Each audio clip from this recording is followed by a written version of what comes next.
J'espère que vous allez bien ce matin. Je vous invite à ouvrir vos Bibles dans le livre de 1 Corinthiens, chapitre 15. On va voir ensemble les 19 premiers versets. 1 Corinthiens 15, versets 1 à 19. Mais pour apprécier ce beau chapitre, il faudrait lire les 58 versets. Donc, vous avez comme devoir de pouvoir lire le reste de ces versets-là. Étant donné qu'on a beaucoup de versets à couvrir, je ne vais pas lire d'un seul trait. Je vais lire en partie, je vais commenter à chaque fois. Et juste avant, je vais prier. Père éternel, tu nous donnes encore une fois ce matin le privilège d'entendre ta parole. Ta parole, elle fait toujours son effet. Elle peut endurcir nos cœurs ou bien elle peut produire des fruits dans nos cœurs. Et ce qu'on veut, c'est qu'il y ait des fruits et que ça puisse se manifester dans notre travail, à l'école, dans notre foyer, dans l'Église, pour ta gloire. Alors, ce matin, je vais vous citer trois noms, trois individus. Peut-être que vous connaissez ces gens-là, peut-être pas. Mais ces trois personnes ont quelque chose en commun. Le premier, c'est Carl Lewis, le sprinteur américain. Le deuxième, c'est un lutteur canadien qui s'appelle Bret Hart. Le troisième, c'est un boxeur, Mohamed Ali. Alors, qu'est-ce que ces trois personnes ont en commun? C'est que ces trois-là sont connus pour avoir énoncer des choses quand même assez étonnantes, des déclarations choc. Par exemple, Carl Lewis a dit que lui n'a pas peur de courir contre qui que ce soit parce que c'est l'homme le plus rapide sur la Terre. Bret Hart avait comme devise de dire que par le passé, il n'y a aucun lutteur qui était meilleur que lui. Dans le présent, il n'y a personne qui est mieux que lui. Et dans le futur, il n'y a aucun lutteur qui sera aussi bon que lui. Et Mohamed Ali avait l'habitude de dire aux journalistes qu'il est tout simplement le meilleur.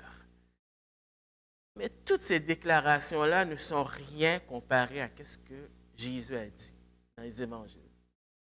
Si vous êtes chrétien depuis un certain nombre d'années, certainement vous avez lu les évangiles et vous avez entendu les paroles de Jésus. Et Jésus a quand même énoncé des choses assez perturbantes. Par exemple, dans Marc 2, il a dit à un paralytique, « Prends courage, mon enfant, tes péchés sont pardonnés. » Dans l'évangile de Jean, chapitre 11, avec la mort de Lazare, Jésus a dit à la sœur de Lazare, Marthe, qu'il est la résurrection et la vie. Et dans Jean, chapitre 10, il a dit aux Juifs que lui et le Père, ils sont un, c'est-à-dire qu'ils ont la même essence divine, que finalement Jésus est Dieu. C'est déjà une chose de dire ces déclarations, mais c'est une autre de le prouver. Et par exemple, dans l'évangile de Jean, on nous dit que Jésus a fait plusieurs miracles pour attester qu'est-ce qu'il a dit. Mais s'il y a un miracle qui démontre clairement que tout ce que Jésus a dit est vrai, ici c'est vrai, donc il faut porter attention à ce qu'il dit, et il faut obéir à ce qu'il demande, bien c'est la résurrection. C'est pour ça que j'ai décidé d'intituler le message de ce matin « L'importance de la résurrection ». Et ce matin, on va essayer de toucher trois points qui tournent alentour de ça. Alors, le premier point, vous avez vu, c'est une introduction à ce chapitre-là. Ensuite, comme deuxième point, du verset 3 au verset 11, on va voir comment la résurrection est au cœur de l'Évangile. Et finalement, le troisième point, du verset 12 jusqu'au verset 19, les conséquences s'il n'y a pas de résurrection. Alors, tout d'abord, le premier point, une introduction au chapitre, versets 1 et 2, et je lis pour vous. « Je vous rappelle, frères, l'Évangile que je vous ai annoncé, que vous avez reçu, dans lequel vous demeurez ferme, et par lequel aussi vous êtes sauvés, si vous le retenez dans les termes où je vous l'ai annoncé. Autrement, vous aurez cru en vain. » Alors, qu'est-ce que Paul fait ici dans ces deux versets? C'est qu'il fait une transition entre qu'est-ce qu'il a mentionné au chapitre 14 et il commence quelque chose de nouveau au chapitre 15, c'est-à-dire la résurrection. Et dans ces deux versets, Paul va résumer ce qu'il va dire dans le reste du chapitre, c'est-à-dire dans les 56 versets qui suivent. Donc, Paul fait un résumé et la première chose qu'il annonce, c'est qu'il a fait connaître l'Évangile. Dans nos versions, on a « je vous rappelle », mais littéralement, c'est faire connaître l'Évangile. Alors, l'Évangile, c'est la bonne nouvelle. Il va élaborer sur qu'est-ce que cette bonne nouvelle dans les versets 3 et 4. Au début, Paul fait un reproche aux gens. Parce qu'il leur dit, vous auriez dû savoir, il y a au moins 5 ans de cela, lorsqu'il est allé présenter l'Évangile dans le livre des Actes, dans Acte 18, normalement, puisque vous avez entendu l'Évangile, vous auriez dû vous comporter en conformité à ce que la parole de Dieu vous demande. Et finalement, ce que Paul fait, c'est une exhortation. Puis il annonce ça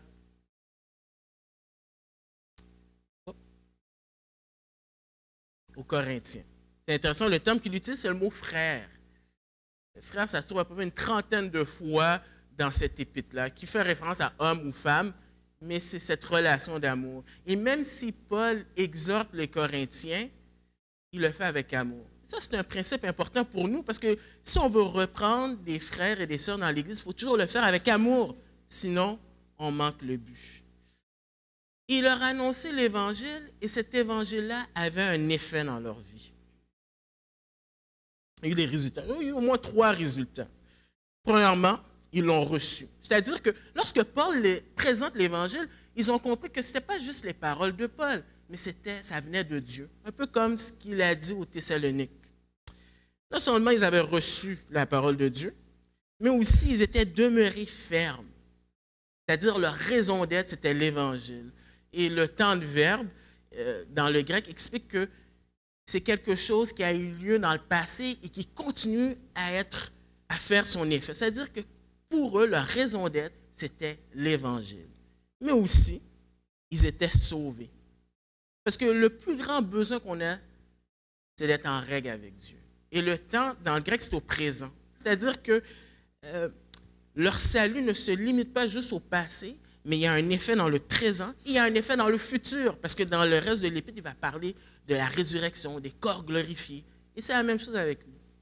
Lorsqu'on est sauvé, il ne faut pas penser que notre salut se limite à un moment où est-ce qu'on a fait une profession de foi, mais on voit un processus dans notre vie. Comme Paul a dit, celui qui a commencé cette bonne œuvre en vous la rendra parfaite. Mais malheureusement pour Paul aussi, malheureusement, Paul mentionne, il est concerné. Il est quand même concerné au sujet de leur persévérance, parce qu'il dit, vous êtes sauvés si vous le retenez dans les termes où je vous l'ai annoncé. Sinon, vous auriez cru en vain. Alors, il est concerné au sujet de leur persévérance, au sujet de leur foi. Ce n'est pas que Paul est en train de dire qu'ils peuvent perdre leur salut. Et Paul est un bon prédicateur, un bon pasteur. Il sait très bien qu'il se peut que dans les Corinthiens, il y a des gens qui ne sont pas sauvés. Des gens peut-être qui viennent à l'Église, mais finalement, leur foi, elle est vide. Il n'y a pas de contenu. C'est comme si on croit en quelque chose, mais finalement, ça n'a pas les fondements bibliques. D'ailleurs, les démons croient en Dieu, et pourtant, ils ne sont pas sauvés. Et ce matin, je ne fais pas la police pour lire dans votre cœur, pour savoir si vous êtes sauvé ou pas sauvé. Mais la Bible explique clairement et enseigne dans plusieurs passages que ce n'est pas parce que vous êtes réunis ensemble avec le peuple de Dieu que vous êtes sauvés. Et Paul se pose la question parce que leur comportement, pour certaines personnes, démontre qu'ils ne sont pas sauvés. Alors, ce que Paul fait finalement, c'est qu'il introduit son sujet de la résurrection et dans les versets 3 à 11, il va élaborer et puis il va dire que la résurrection est au cœur de l'Évangile. Il le fait d'abord par le fait que c'est annoncé dans l'Ancien Testament. Versets 3 et 4, on nous dit « Je vous ai transmis avant tout ce que j'avais aussi reçu. Christ est mort pour nos péchés selon les Écritures. Il a été enseveli. Il est ressuscité le 3e jour selon les Écritures. » Alors, un genre de déclaration de foi où est-ce que Paul donne un résumé de l'essentiel de qu'est-ce qu'est l'Évangile. Et l'Évangile, c'est la mort de Christ. Je vous ai transmis avant tout ce que j'avais aussi reçu. Alors, pour Paul, ce n'est pas son imagination, mais il a reçu ce message-là aussi. Et il utilise les mêmes termes dans 1 Corinthiens 11, lorsqu'il parle du repas du Seigneur. Alors, il leur transmet avant tout ce qui est prioritaire, ce que Christ est mort pour nos péchés. Qu'est-ce qui est particulier avec la mort de Christ, ce n'est pas parce qu'il est mort sur une croix. Il y a l'historien Joseph qui explique qu'à l'époque de Jésus, il y avait tellement de crucifixions qu'il ne trouvait même plus d'arbres pour fabriquer des croix. Donc, ce n'est pas le fait que Jésus est mort sur une croix qui fait que sa mort est spéciale, mais c'est la petite préposition pour nos péchés. Christ, comme enseigne l'Ancien Testament, a pris notre place. Le livre d'Ésaïe nous dit que la colère de Dieu s'est abattue sur Jésus. Il a été brisé à cause de nos péchés. Parce que Dieu est un Dieu qui est tellement saint que le livre d'Habakkuk nous dit que ses yeux sont trop purs pour voir le péché. Le péché, c'est manquer la cible, manquer ce que Dieu nous demande, c'est transgresser la loi de Dieu. Et à cause de ça, il faut qu'il y ait un prix. Sans effusion de sang, il ne peut avoir de pardon. Et tant que le Saint-Esprit ne va pas nous convaincre de péché, on va banaliser le péché. Ah, c'est sûr, nous, on a nos images des gros péchés comme peut-être l'adultère ou le meurtre. Mais la convoitise, la médisance, le mensonge, quand le Saint-Esprit touche notre cœur, on est convaincu que c'est odieux.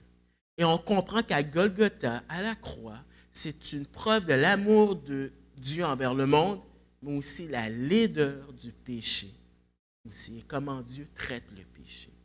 Donc, ça a été annoncé que Christ est mort. Et souvent, on annonce aux gens, lorsqu'on présente l'Évangile, que Jésus est mort. Et c'est vrai, mais ça ne se limite pas à cela seulement. Christ est aussi ressuscité.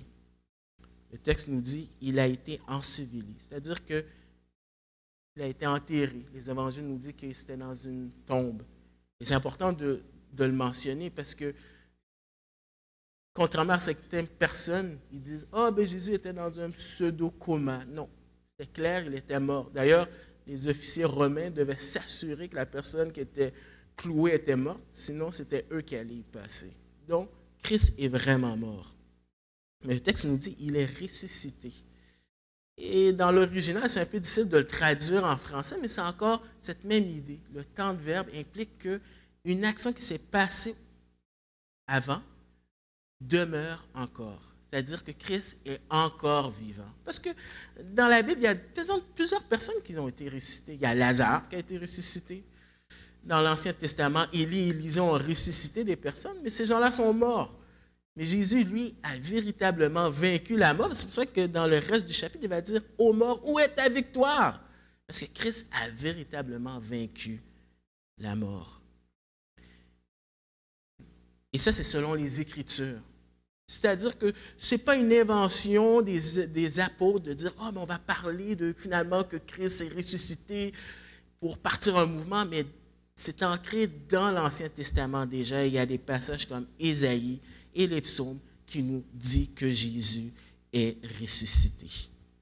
Donc déjà en soi, c'est déjà un témoignage puissant, mais la résurrection n'est pas seulement annoncée dans l'Ancien Testament, mais ça a été attesté par des témoins oculaires. Le témoignage est très puissant. La Bible dit que quand on fait une déclaration, il faut que ce soit par 2 ou 3 témoins. C'est très fort. Et dans l'histoire de l'Église, il y a des personnes qui sont venues au Seigneur. Bien sûr, c'est le Saint-Esprit qui convainc, mais en regardant les faits. Par exemple, il y a ce journaliste athée qui s'appelle Lee Strobel, qui ne croyait pas en Christ et qui a fait ses démarches. Il a été convaincu en regardant les arguments, dont ceux des témoins oculaires. Il a écrit un livre qui s'appelle « The Case for Christ ». Il y a un autre individu, peut-être que vous avez déjà vu le film Ben-Hur. Eh bien, celui qui a fait le film Ben-Hur, c'est quelqu'un qui ne croyait pas en Christ, mais il a fait des recherches et il a été convaincu. Donc, ce témoignage de témoins, c'est important pour notre foi. Mais Paul ne va pas faire une liste vraiment exhaustive de tout le monde. Il ne va pas mentionner les disciples d'Emmaüs, il ne va pas mentionner Marie, Madeleine et tout le reste. Mais il va mentionner un groupe d'individus que les Corinthiens connaissaient. D'abord, les apôtres. Le mot apôtre, ça veut dire envoyé.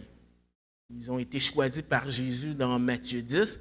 Et dans Acte 1, là, on nous explique qui sont les apôtres, les critères. Et pour être un apôtre, il faut avoir vu Jésus, le début de son ministère, sa mort et sa résurrection.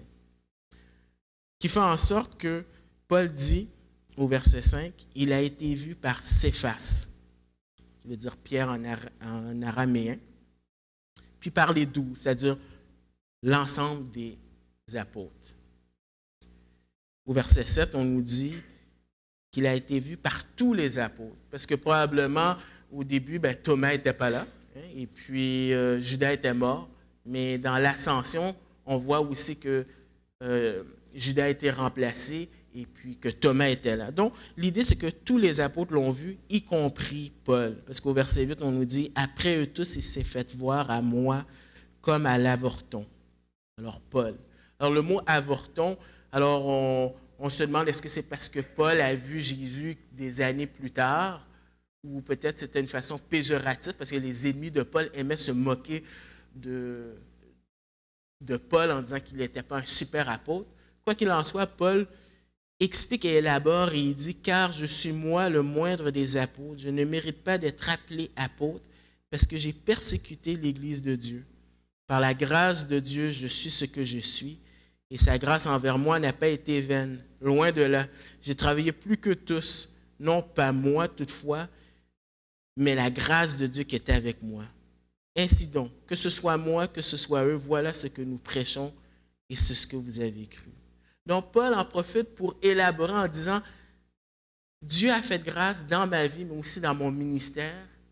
Et qu'importe que le témoignage vienne de moi ou des autres apôtres, ça concorde. C'est la même chose, c'est-à-dire que la résurrection est au cœur de l'Évangile.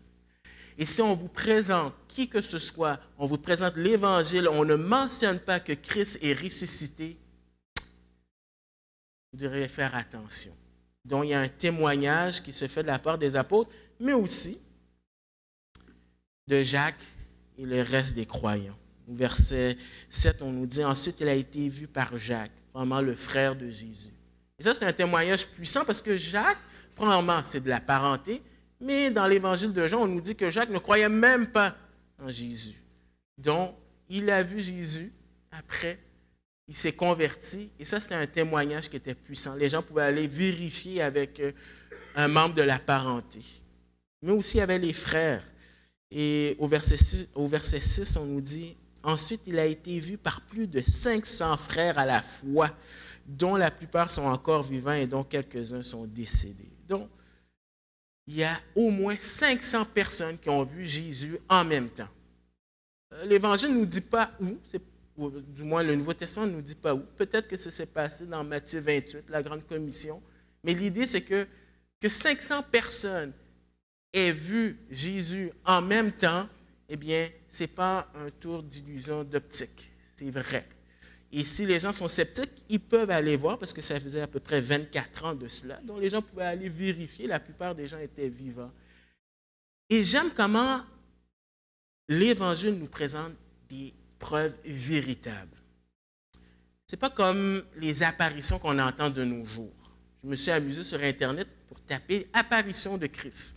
Et je suis tombé sur quelqu'un qui était en train de faire sa pizza, et puis il s'est retourné, et puis « oh, il a vu le visage de Jésus sur sa pizza ». Premièrement, comment il sait comment ressemblait Jésus, mais ce n'est pas ça qui est plus important. Ce qui est étonnant, c'est qu'il a décidé de prendre une photo de cette pizza et de la mettre sur eBay. Et il y a 26 personnes qui se sont battues pour avoir la pizza et l'individu a reçu 160 $. Oui, c'est ridicule. Mais pour l'Évangile, ce n'est pas comme ça. C'est 500 témoins en même temps qui l'ont vu.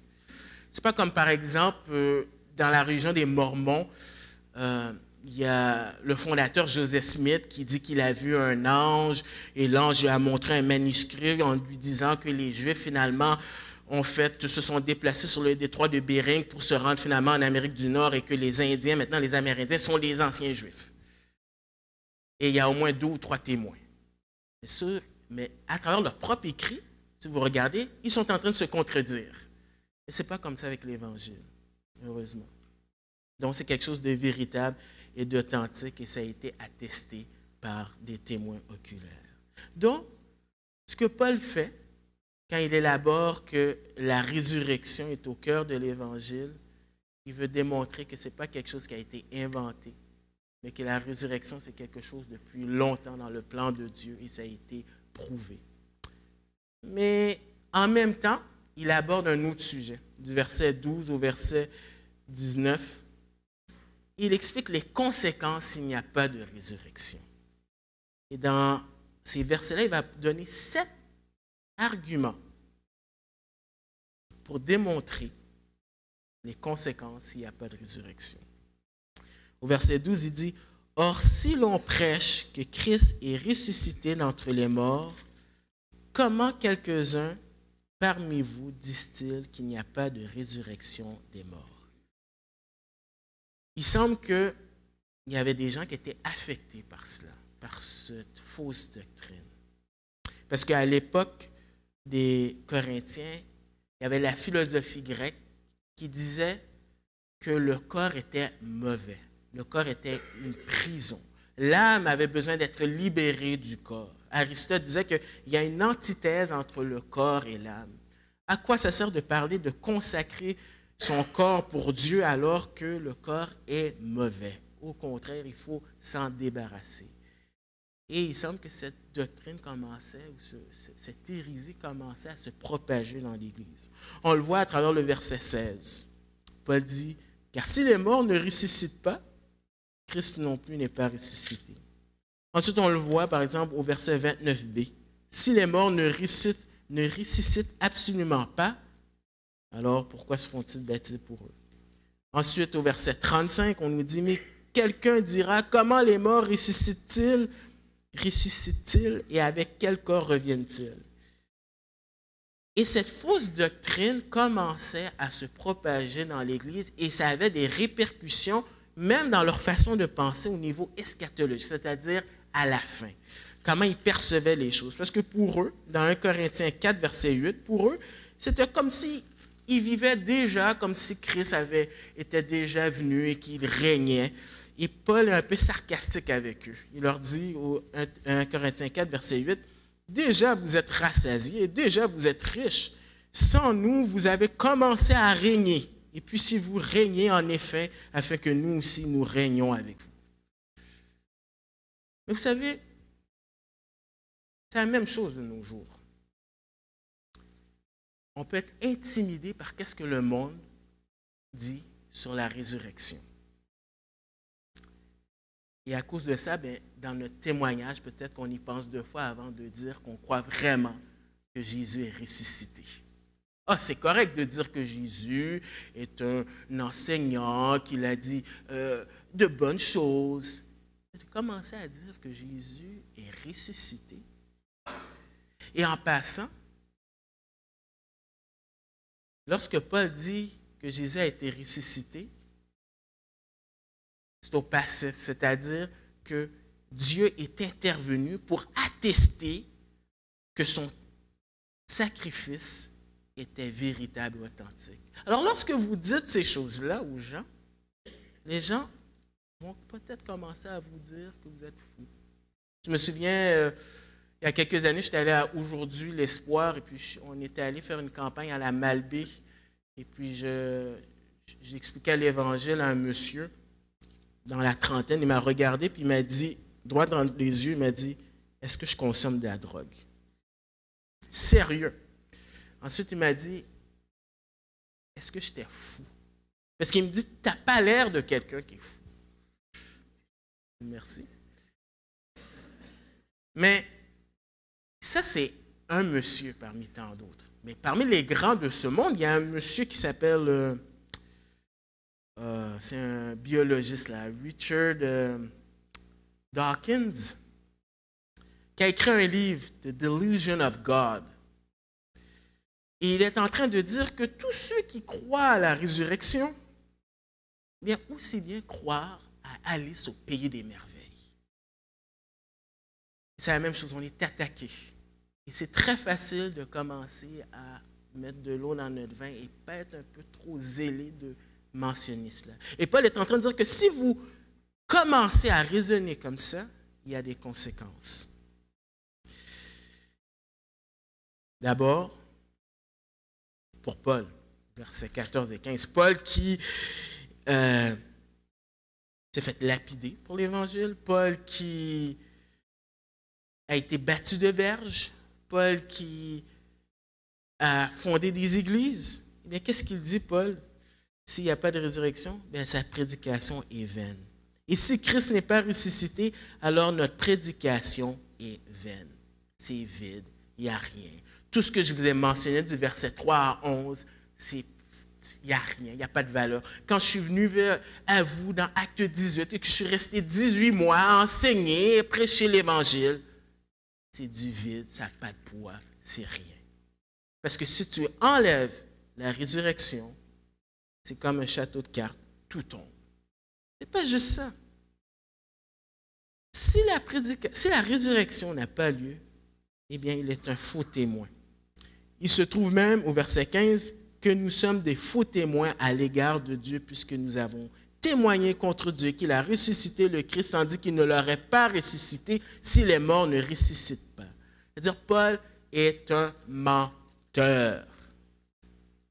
Dans Acte 17, lorsqu'il est allé à Athènes, qui était à côté de Corinthe, il va mentionner au verset 30, lorsqu'il parle aux Athéniens, pas au verset 30, oui, au verset 30, il dit « Dieu, sans tenir compte des temps d'ignorance, annonce maintenant à tous les hommes en tout lieu qu'ils aient à se repentir, parce qu'il a fixé un jour où il va juger le monde selon sa justice par un homme qu'il a désigné, et il en a donné à tous une preuve digne de foi en le ressuscitant d'entre les morts. » Menteur, c'est ce qu'il dit, si c'est le cas. Ou dans Acte 2, lorsque Pierre, ou Céphas, au jour de la Pentecôte, lorsque 3000 âmes se sont converties, il va dire dans Acte 2,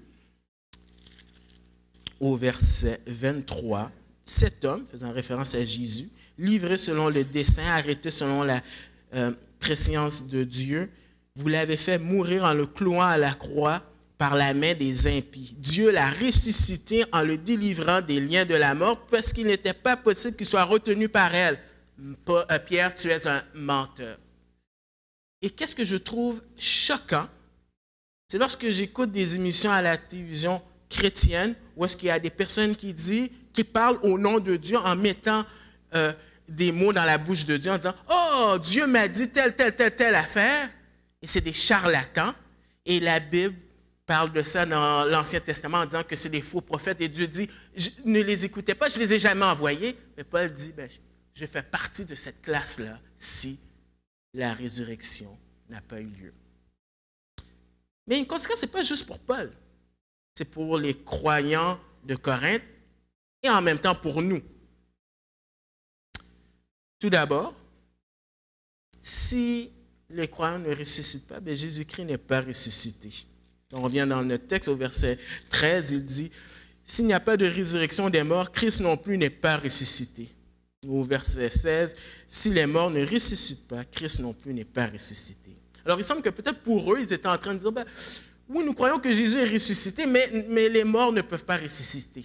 Ils ne peuvent pas être ressuscités. » Et Paul dit « Non, non, non. L'Évangile, c'est tout ou rien. Si tu ne crois pas que les croyants ressuscitent, eh bien Jésus non plus n'est pas ressuscité. Et si Jésus n'a pas vaincu la mort, il y a des répercussions directes pour vous et en même temps pour nous. Et du verset 16 à 19, il dit ceci. « Si les morts ne ressuscitent pas, Christ non plus n'est pas ressuscité. Et si Christ n'est pas ressuscité, votre foi est vaine. Vous êtes encore dans vos péchés et ceux qui sont morts en Christ sont perdus. Et si c'est dans cette vie seulement que nous espérons en Christ, nous sommes les plus malheureux de tous les hommes. » Alors, ces conséquences pour nous aussi. Une foi qui est vaine. C'est vide, mais c'est aussi, ça n'a pas de résultat. Ça ne produit rien. Vous pouvez avoir autant de foi que vous voulez, mais si vous sautez, vous mettez sur le toit d'un édifice et vous sautez, vous allez tomber, vous allez mourir, Vous n'allez pas faire comme Superman, vous avez beau dire « je suis capable », ça ne marchera pas. Votre foi est vaine. C'est du fanatisme. Aucun fondement. Il dit aussi, on est malheureux. Il prend un superlatif. Nous sommes les plus malheureux de tous les hommes. Pensez-y 2 secondes. Si Christ n'est pas ressuscité, ce que Paul dit, est en train de dire, c'est qu'on perd notre temps ce matin. À quoi ça sert de se lever un dimanche matin, 52 dimanches par année, tandis qu'on pourrait dormir chez nous? On pourrait regarder la télé, on pourrait faire plein d'autres choses. On perd notre temps. On perd notre temps de se réunir, le groupe de musique, se préparer pour offrir un culte. On perd notre temps, la jeunesse, pour se rencontrer. On perd notre temps. On perd notre temps d'aller faire des visites. Et c'est frustrant. C'est frustrant d'être intègre, tandis qu'on voit dans la télé que la corruption, ben hey, ça marche. C'est frustrant d'être fidèle à ton épouse, à ton époux, tandis que la personne à ton travail ou à l'école fait qu'est-ce qu'il veut. C'est frustrant d'être intègre quand le méchant prospère, comme Asaph a mentionné dans les livres des psaumes. Donc finalement, on est malheureux, on est pathétique, on fait dur. C'est une traduction. Et pire que ça aussi, le péché demeure. Verset 17. Vous êtes encore dans vos péchés. Il leur dit, il y a des répercussions là. Dans le passé, c'est-à-dire que Jésus ne vous a pas justifié.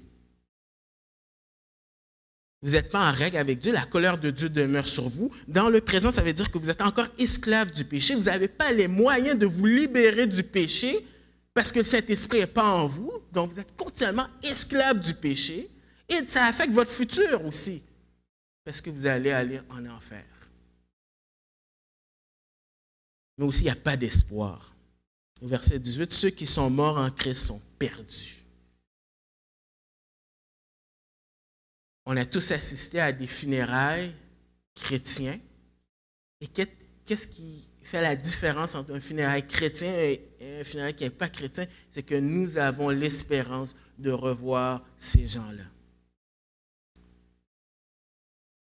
Paul dit, si ce n'est pas le cas, si Jésus n'est pas ressuscité, eh bien, il faut pleurer. Il faut pleurer. Et tous les chants qu'on a chantés de la résurrection, bien, on peut déchirer ça. Et la chanson de Richard Picotin, Christ est roi, et lorsqu'il mentionne qu'à un moment donné, tous les chrétiens vont se lever de leur tombe, vont être réunis, ils vont chanter un hymne à Dieu, c'est pas vrai ce qu'il est en train de dire. Et heureusement, au verset 20, il y a un « mais ». Tout ça, c'était une hypothèse, mais la réalité. Mais maintenant, Christ est ressuscité d'entre les morts. Et c'est un fait. C'est un fait aussi parce que 1 Corinthiens 6, verset 8, mentionne leur transformation dans leur vie à cause que Christ est ressuscité. Au verset Corinthiens 6, verset 8, il dit, mais c'est vous qui... au verset 9, ne savez-vous pas que les injustes n'hériteront pas le royaume de Dieu? Ne vous y trompez pas, ni les débauchés, ni les idolâtres, ni les adultères, ni les dépravés, ni les homosexuels, ni les insulteurs, ni les accapareurs n'hériteront le royaume de Dieu. Et c'est là ce que vous étiez quelques-uns d'entre vous. Mais vous avez été lavés, mais vous avez été sanctifiés, mais vous avez été justifiés au nom du Seigneur Jésus-Christ et par l'Esprit de notre Dieu. Donc, ces gens-là savaient. Il y avait une différence. On a parlé de ça.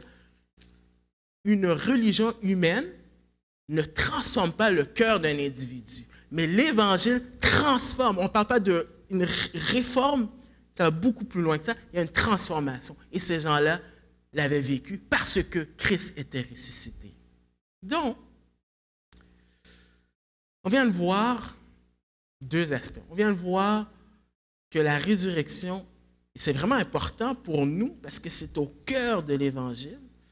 Mais on a vu aussi les conséquences de cela. Comme conclusion, qu'est-ce qu'on peut apprendre de ça pour nous? À quoi ça sert pour nous d'entendre ça et en quoi cela est pertinent pour nous au cégep au travail, à la maison.